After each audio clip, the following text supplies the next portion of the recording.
What is the smallest integer n for which 25 to the power of n is greater than 5 to the power of 12?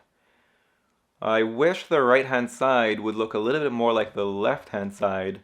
I guess I could think of the right-hand side as 5 times 5 times 5 times 5 times 5, 12 times. And if I break that down to pairs, I know that each 5 times 5 is 25. So 5 to the power of 12 is actually the same thing as 25 to the power of 6. So they're asking for what value of n is 25 to the power of n greater than 25 to the power of 6.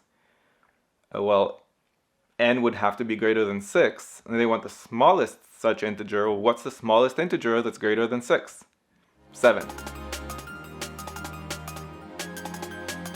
If you found this video useful, go to quantreasoning.com for a lot more where that came from. You should also click that like button and let me know in the comments below what you'd like me to make future videos about. And of course, if you haven't yet subscribed, go ahead and do that and click that bell below so you get notified about future videos. See you next time.